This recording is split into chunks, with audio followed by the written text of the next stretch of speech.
Hoje gravando aqui no Parque Promotor Francisco Lins do Rego, o Parque Ecológico da Pampulha. Aliás, muito bem cuidado, bonito. O assunto de hoje está muito interessante, assunto do momento, um assunto que tem muita emoção, que tem muita coisa passional, mas tem muita coisa racional. É um assunto também para o presente e para o futuro. Vamos conversar sobre a questão dos animais, da proteção dos animais, da tutela dos animais, da questão do gato, do cachorro dentro da sua casa, dentro do seu apartamento, mas vamos conversar também sobre a influência das mudanças climáticas nesses animais. E vamos conversar com duas pessoas que entendem do assunto, que vivenciam o assunto, que conhecem o assunto, que dedicam o assunto. A minha convidada é a Edna Cardoso Dias, que é advogada, presidente da Liga de Prevenção da Crueldade contra o Animal, e o nosso outro convidado, Franklin de Oliveira, pessoa que conhece muito o assunto, ambientalista do Núcleo Fauna de Defesa Animal, que representa inclusive uma ONG internacional aqui em Belo Horizonte, uma sopa de letrinhas, WSPA, que nós vamos explicar daqui a pouquinho. Você tem muito a aprender com o nosso programa de hoje e vamos falar sobre os animais de uma maneira geral.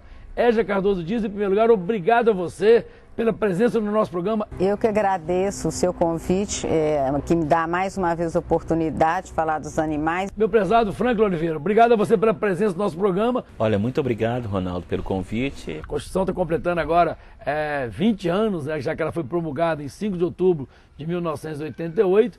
Tem lá um capítulo, capítulo 225, lá fala da questão da crueldade dos animais. Já que tem pelo menos um caminho constitucional para proteger os animais. Sim, os animais, depois de muita luta, a gente conseguiu modernizar a relação à legislação de defesa dos animais, e a Constituição é o marco mais importante. WSPA, eu queria que você me explicasse, você é o responsável pela essa ONG, a ONG internacional que cuida dos animais aqui em Belo Horizonte, em Minas ou no Brasil. Em primeiro lugar, o significado da sopa de letrinhas WSPA.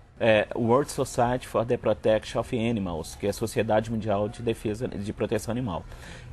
Na verdade, eu não sou um responsável, né? Eu sou um correspondente deles.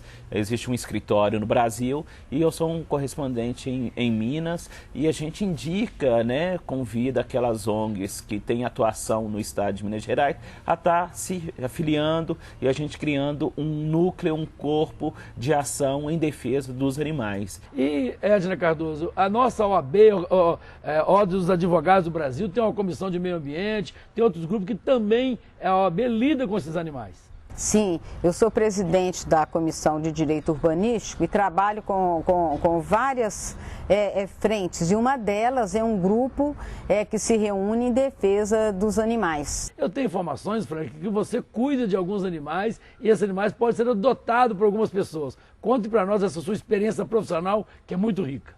Na verdade é o seguinte, como nós lá do Fauna, né, nós não temos abrigos, os animais eles ficam albergados nas casas dos voluntários mesmo, né? O nosso objetivo nem é criar um abrigo, nosso sonho é mais tarde ter um santuário para os animais, tanto animais domésticos, silvestres e até exóticos, mas hoje a nossa atuação é o seguinte, os voluntários albergam animais. Eu tenho albergado na minha casa já uma dezena de animais, né, são quase 70 animais que eu tenho albergados em minha casa, entre cães e gatos. Muita gente comenta que a lei de crimes ambientais não funcionou ainda muito bem. Eu queria que você fizesse seus comentários sobre ela no tocante aos animais, é lógico. Sim, a lei de crimes ambientais, ela funciona sim. Ela, de fato, no aspecto penal, tem poucas ações, mas ela também prevê sanções administrativas para aquele infrator ambiental. Franklin Oliveira. Realmente a Lei 9.605 ela veio trazer, né, um instrumento para que a gente trabalhasse nessa questão da punição ao infrator. Mas no que tange a questão da defesa dos animais e sobretudo, os animais que a gente lida, né, que são animais domésticos e os domesticados, o artigo 32, né, que ele incorre, né, uma pena de 3 meses a 1 ano para quem maltratar animal doméstico, domesticado, silvestre ou exótico, ela cai em cima, a punibilidade do sujeito, né, do autor dela, vai cair em em cima de uma outra lei, que é a Lei 9.099, que é a Lei das Comutações Penais. E é nisso daí que é a nossa grande crítica, porque o que ocorre? Hoje, um sujeito que maltrata um animal, submete aquele animal a um maltrato extremo, e ele vai ser penalizado dentro da Lei 9.605, ele vai ter essa pena comutada, que é a pena de prisão, para um serviço prestados à comunidade ou ao pagamento de uma cesta básica. Gostei muito do que o Frank falou, e é interessante, eu tenho que dizer aqui publicamente, que o Parque Municipal Américo René Janete, o parque central da cidade de Belo Horizonte, conta com muitas pessoas, Frank, que são apenados e fazem a comutação da pena, mas que trabalham lá durante a semana, durante a quinzena e são controlados pelo Ministério Público Estadual. Pode até que não seja um grande avanço, mas já é algum avanço, né, Edna? Sim, sem dúvida nenhuma. Essa comutação, essa transmutação da pena em serviços alternativos, ela é mais educativa, porque o que deve se ter em conta no âmbito penal é o fato que aconteceu, e não se preocupar na punição do agente com a prisão, mas educativa. Agora, eu gostaria também de lembrar que essa lei de crimes ambientais, ela também é uma lei de sanções administrativas, e existem multas estabelecidas para cada artigo da lei de crimes ambientais. Tem uma multa regulamentada hoje pelo decreto 6.514 de 2008. Conta para nós a questão do direito na Universidade FUMEC, Edna. A FUMEC, ela foi uma das primeiras universidades a introduzir o direito ambiental na grade curricular.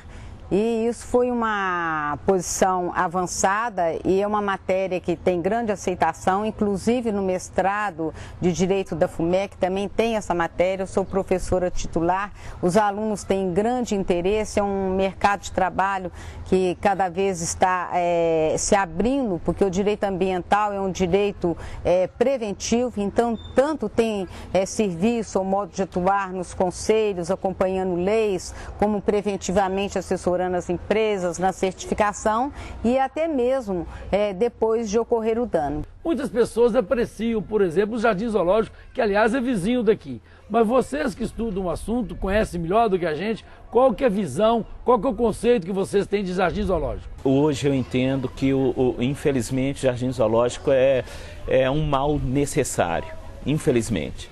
Porque o ser humano está acabando com os animais no seu habitat natural.